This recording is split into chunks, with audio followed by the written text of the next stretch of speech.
Hey everybody, this is Perch, and we've been anxiously awaiting a lot of the news for the new DC comics that are coming out here starting in March. So we're currently in the midst of wrapping things up with Death Metal and also with Endless Winter, and then we moved directly into Future State, and then we have 2 months there of some titles, and then finally in March we get the regular ongoing DC books.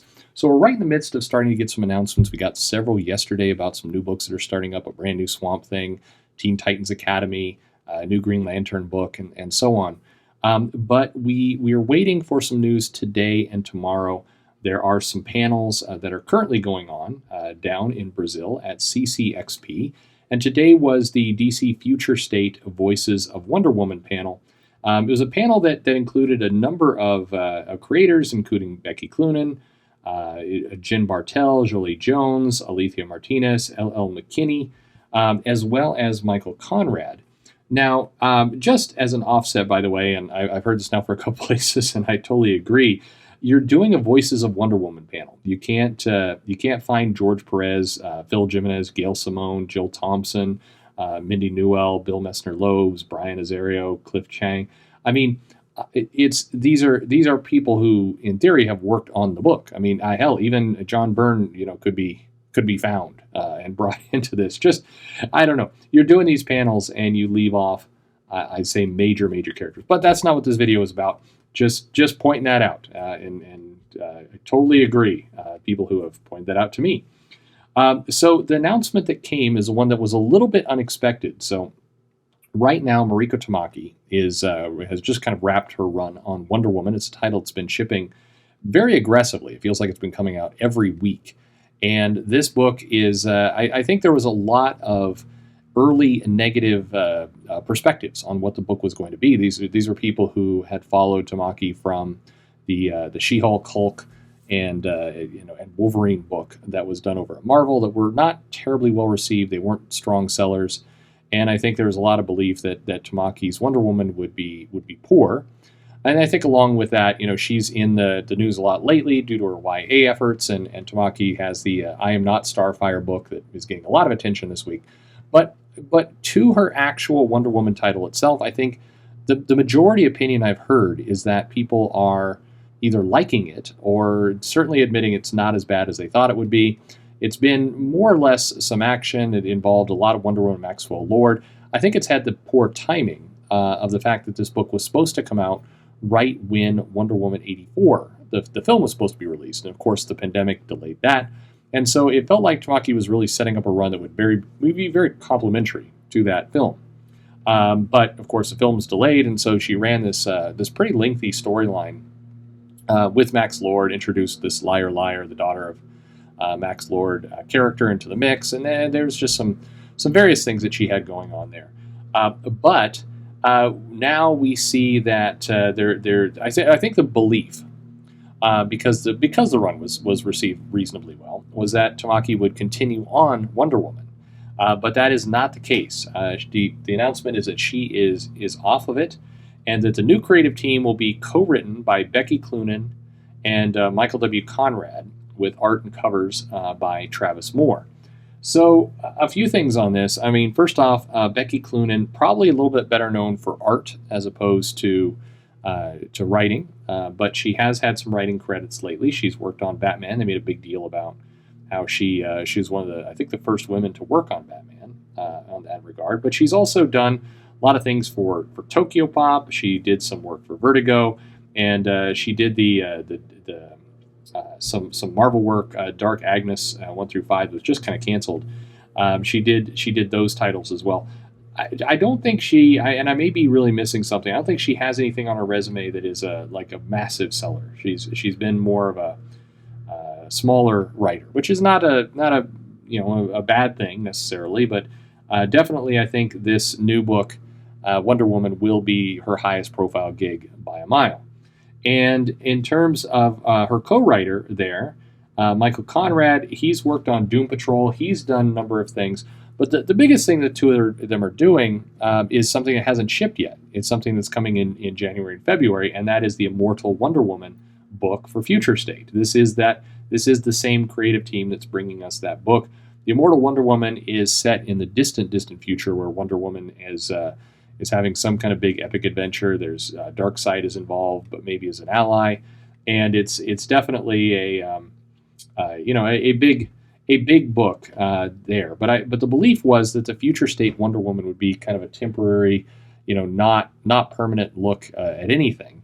But as it turns out, that is the writing team they're going with a book that I think DC and Warner Media really wants to be, or really needs to be, kind of one of their three big tentpole books, along with Superman and Batman.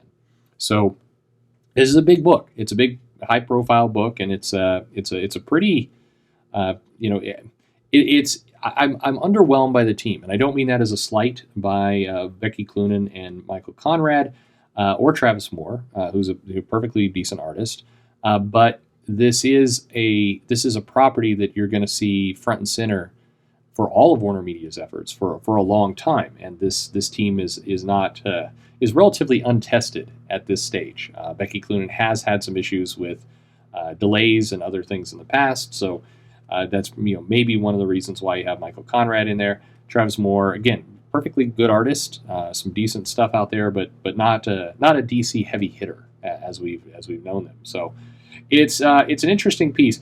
The announcement also gives me pause in the sense of, there's a very nice cover. It features Wonder Woman. You've got Nubia in there. You've got Donna Troy. You've got the Wonder Girl from Young Justice. You do have Yara Fleur, who, of course, has her own book, Wonder Girl, coming out, and a number of different people from the cast.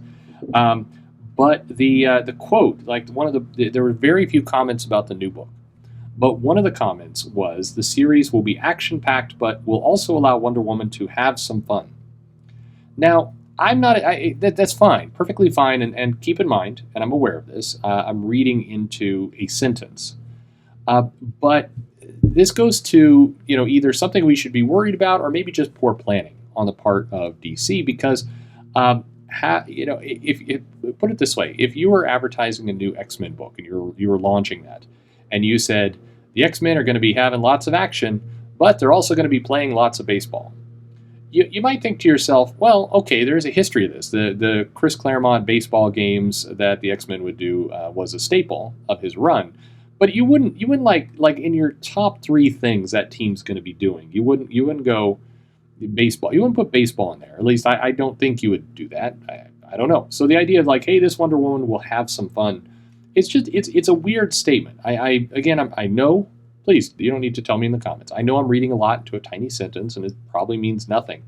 But it's just a weird way to package and market the book. We want to allow Wonder Woman to have some fun. I don't know. Was she not having any fun in Tamaki's run? It's a weird thing to promote. At any rate, they did say during the panel that longtime fans of Wonder Woman should enjoy the series, and we'll see. The title is, this new creative team starts in March with issue 770, which also answers another question, which was going to be, are the titles going to be relaunched as number ones? And the answer is now definitively, clearly no. We knew that Batman also was not going to be relaunched with the number one issue. So this is more of an indication that this isn't a hard reboot. It's simply a kind of a new marketing launch in March of the DC going forward. But anyway, I guess congratulations to Becky Cloonan and Michael Conrad and Travis Moore. Michael Conrad and Travis Moore are very public in Twitter, and you can go chat with them and tell them congratulations. Becky Cloonan has blocked nearly everyone, but good for you. Where it all goes. This leaves kind of one more last thing that has to be addressed, and this is definitely in prediction territory. But again, as I mentioned, I think everyone assumed Mariko Tamaki would be staying on Wonder Woman, and she's not. So definitely, Mariko Tamaki is absolutely 100%, zero doubt about it, going to have a place in the new DC universe in March. She's definitely going to have a high-profile book. DC's putting a lot behind Tamaki as a key writer of theirs, and she's somebody that they're wanting to push on. So to me, again, this is a very weird fit. But given how these announcements have gone yesterday and today, what title is Tamaki on during Future State? Well, she's on the equivalent, a book called Dark Detective, which is the equivalent of Detective Comics. And I would say very safe money at this point is that Mariko Tamaki will be the new ongoing writer for Detective Comics alongside James Tynion over on Batman. So I will see if that proves out. We should actually be told tomorrow. It sounds like tomorrow's going to be the day we're gonna learn that. But if you're a fan of Dark Agnes and some of these other books, hey, Becky Cloonan will have something for you. Otherwise, I think we're going to have to wait till Future State and the Immortal Wonder Woman to kind of see what that all looks like. But what do you think?